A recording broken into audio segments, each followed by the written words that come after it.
Hello everyone, my name is Umer, and today I'm gonna do a book review on Treasury's War by Mr. Juan C. Zarate.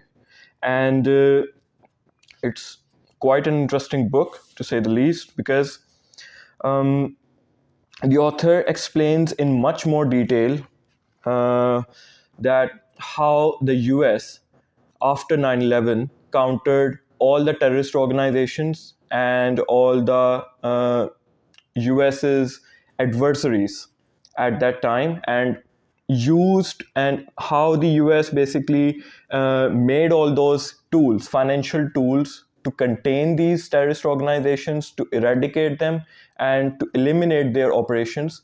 The author basically starts from by stating the history of sanctions, how they were used by the ancient Greeks and how they were used by the Britain when they were in the times of 16th century, when they were colonizing the whole world. And after that, the sanctions were most in the recent history. The sanctions were mostly used by the U.S.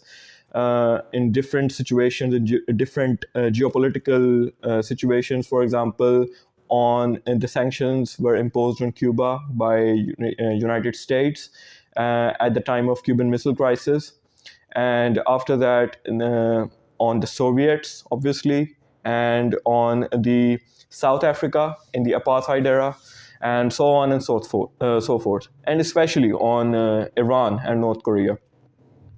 So this book basically it's a treat to read for anyone who wants to understand how terror financing works, how the different rogue regimes make their money, because due to imposition of sanctions on them by the US, they have quite limited ways to finance their economy, and what are the basic activities through which these regimes finance their economy, and so on. To begin with, the author basically moves forward in the book in a subject-wise approach. For example, in the first part, the author explains that how a framework was set up, how the different departments in the United States, for example, the US Treasury, the CIA, the FBI, and other governmental bodies like the State Department, they intercoordinated, they basically interlink their operations in order to wage a financial war on these organizations, terrorist organizations, and US's enemies. Basically, he played a direct role in all of these lawmaking, in imposition of sanctions, in designating different central banks, and so on and so forth. One point I would like to discuss much in detail about this book is that uh, how exhaustive this book is when it comes to explaining that, for example, that how the US started a campaign, a financial campaign against one of the organizations or countries, and how it led by the US, by the Treasury Department, and intercoordinated with obviously other departments and international governing bodies, financial bodies, and how the all the hindrances that came along with it, that came in the path of the treasury, and all the bureaucratic hurdles, all the political hurdles, all the diplomatic hurdles, because obviously there are all the countries in the world have their own interests also at some point, and it was quite difficult for the US for some time to persuade different countries to obviously, as you know, that US has a habit of dictating other countries, so it was not able to do that very easily at some points. So you will love to read this book if you are interested in to know about uh, how a terrorist organization works, how an accountant of the terrorist organization raises funds to run the operations of the organization. For example, the author has written about the operations and the raising of funds for the Al Qaeda, and how its financier and how its accountant worked in different illicit activities like smuggling, like human trafficking and drug money, etc., in order to run their finances. There is a different a list of chapters on how the U.S. contained North Korea.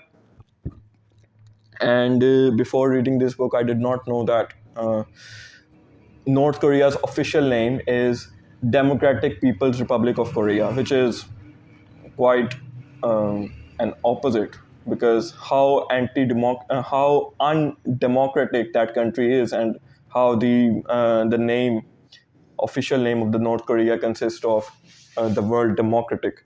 So it was quite. I mean, you can name your country anything, but you can have quite a different environment in there. The author basically, builds up first the subject, that how the economy of a certain country, for example, in this case, North Korea, works. Who is the most important partner of the North Korea? And in this case, it is China. And why the China helped so much, and how the US needed to get along with China first in order to contain North Korea.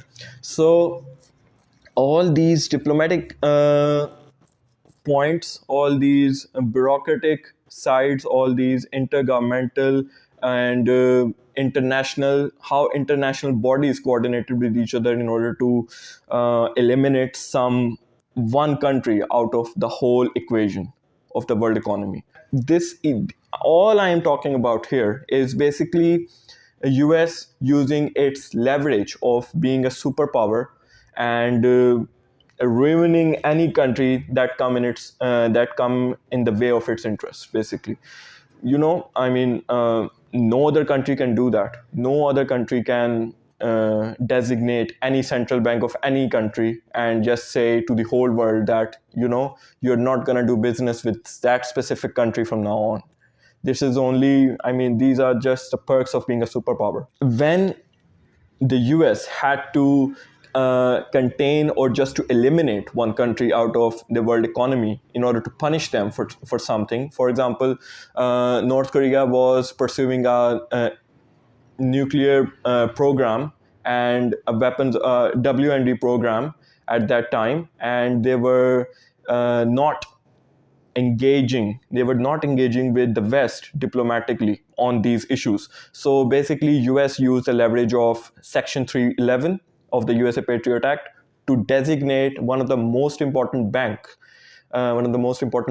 which were pivotal in the economy, in running the finances and the economy of the North Korea, which was BDA, as an abbreviation of that bank. So the whole approach of this financial warfare basically was that how to cut the finances of these regimes so that they are forced to come to the table and talk, and to solve all these issues that the US were raising on from time and again.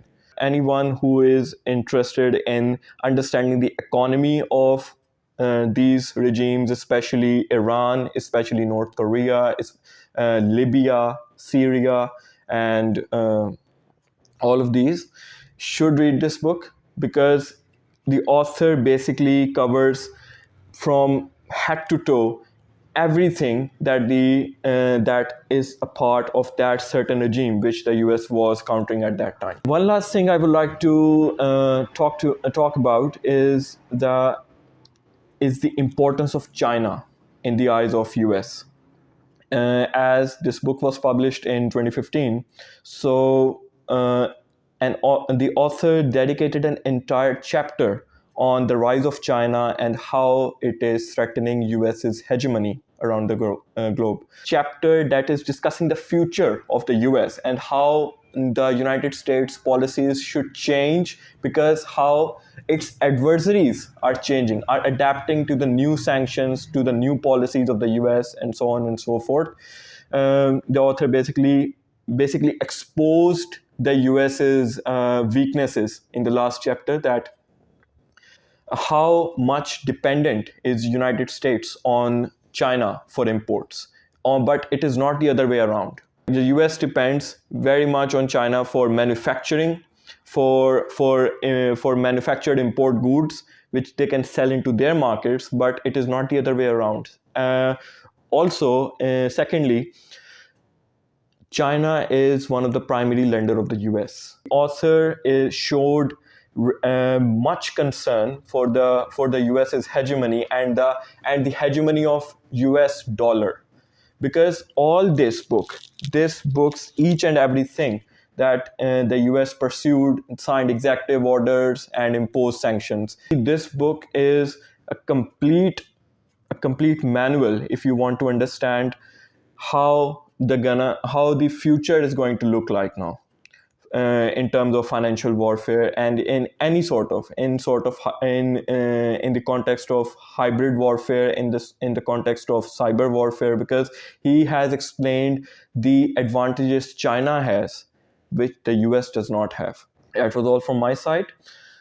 If you have read this book also, and please let me know in the comment section what you liked the most about this book, because there are quite a few sections which I could not discuss, because it's just a book review, and I do not want to make it much longer than it is already.